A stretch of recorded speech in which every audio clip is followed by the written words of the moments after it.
Welcome to Tex Murphy Radio Theater.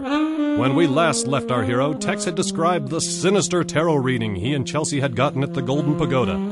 This, in turn, triggered the traumatic memory of getting shot later that night. But Rook and Clint aren't buying it. Accused, confused, and on the lam, Tex's only ally is Louie, who finally tells Tex the horrible truth. Chelsea is dead, and Tex is the prime suspect. And now, Episode 4, Foreshadowings and a Funeral. I'd never believed in intuition. Don't ask me why, it was just a feeling. Despite what Louie had told me, I knew Chelsea wasn't dead, but it seemed like I was the only one, which explained why the cops were looking for me. For the first time in my life, there was a bounty on my head, and that explained why, after I got done telling my story, Louie had to wrestle the phone away from Rook. But in the end, Rook and Clint agreed to both keep quiet about me, and Louie and I agreed not to beat them both to a pulp. I heel-toed up to the Ritz Hotel and climbed the fire escape to my apartment/office. I'd been a month behind on my rent the night I went to the Golden Pagoda, which meant I actually was now 2 months behind.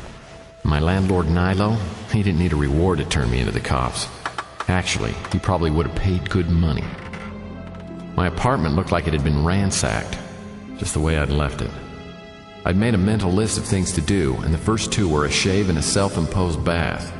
Once I'd cleaned up, literally and otherwise, I decided to lie on the bed and relax for a few minutes.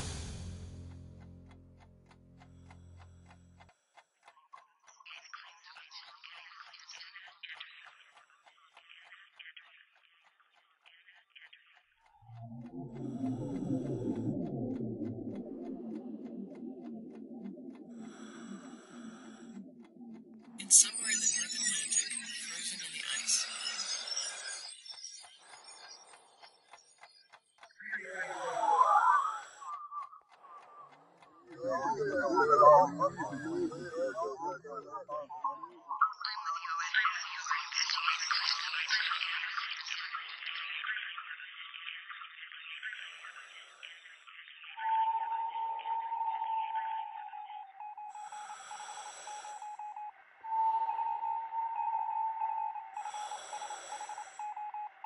Somewhere in the North Atlantic, frozen in the ice. Look, Donnelly, we know you killed your partner. I'm with the O.S.S. We're investigating the claims of a missing. Haben Sie schon von der Enigma-Maschine gehört?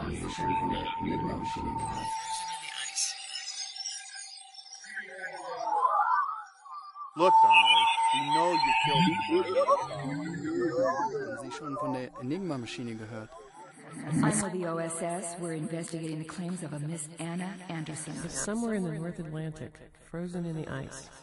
Oh, we know you killed your partner.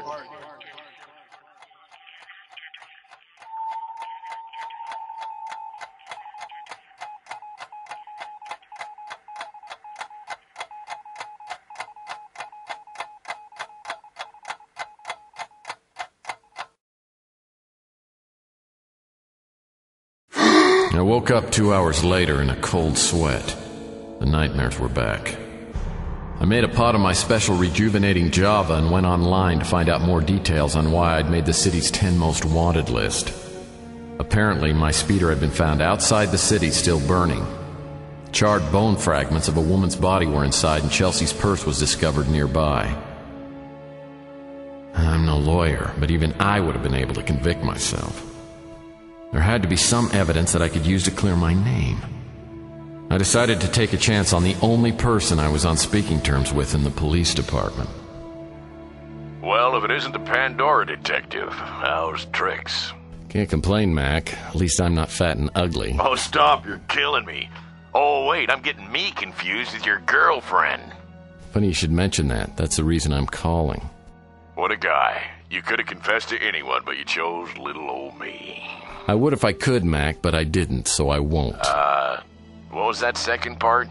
Using the smallest words possible, I told Mac why a confession was out of the question. After the disappointment wore off, he agreed that I probably wasn't the most logical suspect. Fact is, I know you didn't whack Chelsea. Hell, everybody knows you didn't. Well, not exactly everybody. You got set up. But somebody's dead and somebody's gonna get blamed. And as usual, you're standing there like a baby deer in the headlights. Your point being? The only person who's gonna get you off the hook is you. Well, Mac had always been a master of the obvious. But now I knew I couldn't let the cops take me alive. If I ended up in the pokey, I'd never make bail, and that meant I'd never be able to clear my name, and the conviction would be a mere formality. I thanked Mac for the tip, and I hung up. Hello?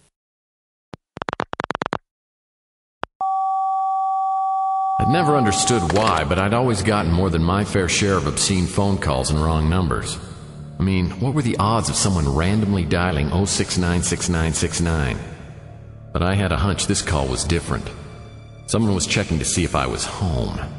I decided to get the hell out, but where was I going to go? My speeder was charcoal, and I had just enough cab fare to make it to the Bruin Stew. Now there's an idea. Sure, Murph. I got a car. You mean a speeder? No, a 74 Camaro. Souped up, mag wheels, the works. You do know how to drive a stick, don't you? Sure. Well, it had been a while since I'd driven a car, but it was just like riding a bike. It wasn't just my gut that was telling me Chelsea was alive. I remembered that my sponge bather had said something curious. How much longer we gotta hold him? I hear they finished up with the girl. And then there was the fortune cookie I'd found. I was certain it was the one from the Golden Pagoda. I'd opened mine and said, "Beware of fortune tellers." Chelsea had put hers in her purse. I was sure of it. And I knew she found me mysterious and just a little dangerous, but she also knew I was one hell of a detective. Maybe it was wishful thinking, but it seemed possible she'd left it for me to find. As I made my way through the streets of old San Francisco, I racked my brain trying to figure out who would want to frame me for Chelsea's murder and why. When you're a top-notch PI, making enemies comes with the territory. I'd only made a few, but of those, J. St. Gideon, Lowell Percival, the Chameleon, and Jackson Cross were all dead. And Big Jim Slade, as far as I knew, was still somewhere making license plates and using soap on a rope. There were only two people I could think of that hated me and weren't dead or in jail. Frank Shimming and my ex-wife Sylvia. But Sylvia wouldn't do anything unless there was money to be extorted, and Shimming would have killed me, not Chelsea. I finally found my way back to where I'd been held captive for over a month. It was an old Victorian mansion, overgrown and dilapidated. It wasn't until that moment that I realized I was weaponless and faced with the same obstacles I'd had while escaping. Luckily, or maybe not, the house looked abandoned.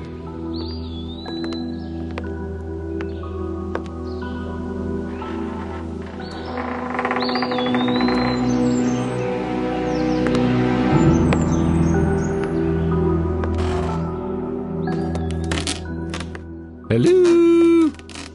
Whoever had been there had cleared out in a hurry. There was a room stacked to the ceiling with medical supplies and closets full of clothes. The kitchen had remnants of half-eaten meals. There was even fresh pipe smoke in the air. I'd found the room where they kept me. The handcuffs were still hooked to the bed frame. I started in a room on the 4th floor. By the time I'd reached the ground floor, all I'd found of interest was a mostly full bottle of Jack Daniels and a pamphlet on an upcoming Fabergé exhibit. Then I found the only locked door in the entire house. Knock, knock. It took some finessing, but I was able to pick the lock. Inside the room, I found surveillance equipment, cameras, and a video disc player. Unfortunately, there weren't any video discs to be found, but experience had taught me to always look in the most likely place. Sure enough, there was a disc inside the player. I popped it back in and hit the play button. It was a video of a funeral, filmed from a distance, apparently by a couple of foreigners. Russian, maybe. As the camera moved around, I saw some familiar faces. Louie, Rook, Clint, Zach from the electronics shop, Crazy Gary, the vigilante vegetarian, even Nilo. There were some faces I hadn't seen in years. Ardo Newpop and Mrs. Lucida from the Slice of Heaven. There were also a few other people I didn't recognize, but it suddenly dawned on me the funeral I was watching was Chelsea's. The video disc player was a cheap piece of crap from the electronics shop. so I decided to take a closer look on my high-tech equipment back at the office. I was just slipping the disc into the pocket of my overcoat when I heard a noise behind me. Who are you? Who are you? I ask you first. I am a representative of the Caycian faction. Now give me that disc. Why should I? Because I say so! Looks like someone's forgotten the magic word. All right, close your eyes and hold out your hand. Whoever this guy was, he fought like a girl. After I'd sucker punched him and scratched his eye, I grabbed hold of his hair and smashed his head on the edge of the table, knocking him out cold. You picked the wrong PI to screw with today, pal. With the disc and pamphlet safely tucked away, I pulled out the bottle of JD and took a well-deserved swig as I swaggered out the front door. The Camaro was right where I'd left it, except I didn't remember parking it next to a bunch of police speeders. You're under arrest, Murphy. The building is completely surrounded. Now drop the bourbon and step away.